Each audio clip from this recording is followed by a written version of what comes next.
नमस्कार, आप देख रहे हैं इंडिया टीवी। आपके साथ मैं हूं गौनिका अरोड़ा। पाकिस्तान में बजट की तैयारी है। 2-3 दिन में शहबाज शरीफ अपना बही खाता खोल देंगे और पिछले 3 सालों से पाकिस्तान का आधा बजट कर्जों का ब्याज चुकाने में जाता है, बाकी आधा जनरल मुनीर खा जाता है। इस बार भी यही करने की तैयारी है, इसीलिए पाकिस्तान की आवाम बजट के नाम से ही कांप रही है। पाकिस्तान में उधार के बजट की पूरी कहानी इस रिपोर्ट में देखिए।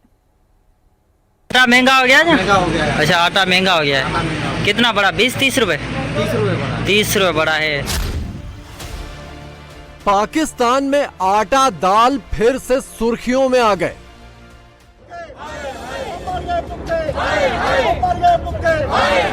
आटा महंगा, चीनी महंगी, महंगी, टमाटर महंगे, सब्जी महंगी। क्योंकि शहबाज शरीफ बजट लेकर आ रहे, बिलावल पट्टी पढ़ा रहे, पाकिस्तानी बिल बिला रहे। मुनीर एंड कंपनी की मौज ही मौज होने वाली है, क्योंकि अर्दली वजीर आजम चंद रोज में नया बजट लेकर आ रहे हैं। पाकिस्तान को इस साल आईएमएफ के कर्ज की 1.1 अरब डॉलर की दूसरी किश्त मिल गई है। 1.1 अरब डॉलर करीब 300 अरब पाकिस्तानी रुपए होते हैं। इन 300 अरब में से 100 अरब रुपए सीधे डिफेंस बजट में जा रहे हैं, यानी मुनीर की जेब गर्म और पाकिस्तानियों का चूल्हा इस साल भी ठंडा रहने वाला है। लूट में ईमानदारी कोई पाकिस्तान से सीखे। बजट से पहले ही शहबाज सरकार ने साफ ऐलान कर दिया है कि विकास योजनाओं या गरीबों के लिए इस बजट में कुछ नहीं है, क्योंकि ये बजट तो आका यानी जनरल मुनीर के लिए बन रहा है। आखिरकार आईएमएफ से कर्जा भी तो वही लेकर आए हैं, तो खाएंगे भी वही। पाकिस्तान का बजट तो आईएमएफ के कहने पर ही बनेगा और पाकिस्तानियों का खून ही चूसेगा।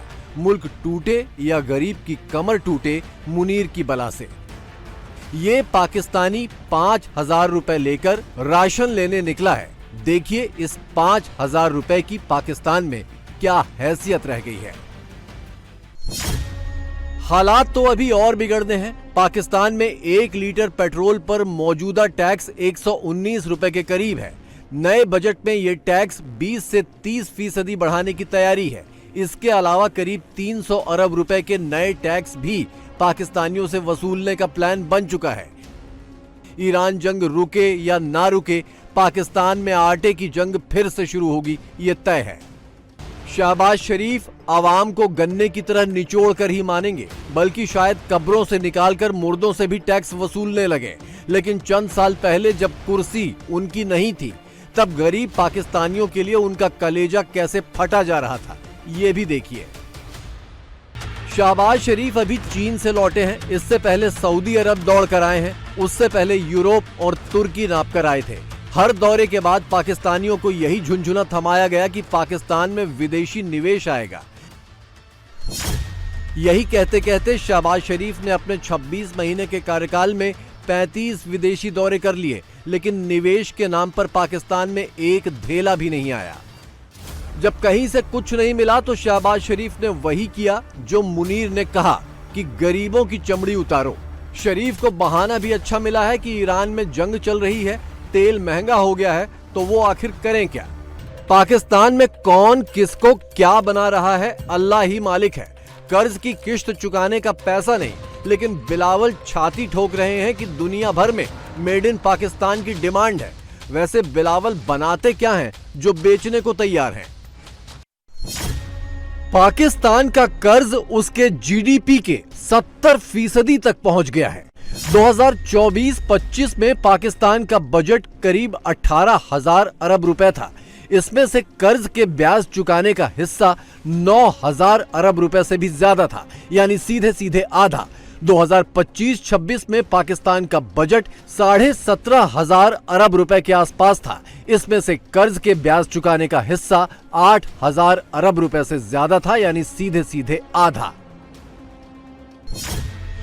पाकिस्तान भारत से कोई जंग नहीं जीत पाया। इसके बावजूद 2024-25 में पाकिस्तान का डिफेंस बजट 15% तक बढ़ाया गया था और 2025-26 में पाकिस्तान का डिफेंस बजट 20% तक बढ़ाया गया। इस बार भी यही होगा। पाकिस्तान का पिछला आर्मी चीफ जनरल बाजवा जब रिटायर हुआ तो उसकी दौलत 10 अरब रुपए से भी ज्यादा होने का खुलासा हुआ था। मुनीर तो शायद 50-60 अरब रुपए अभी पहुंच गया होगा। पाकिस्तान में फौजी जनरलों के खाने खजाने की कहानियां पाकिस्तान बनने के साथ ही शुरू हो गई थी और पाकिस्तानियों की एक एक रोटी के लिए जंग की कहानियां 78 सालों बाद भी वैसे ही चल रही हैं।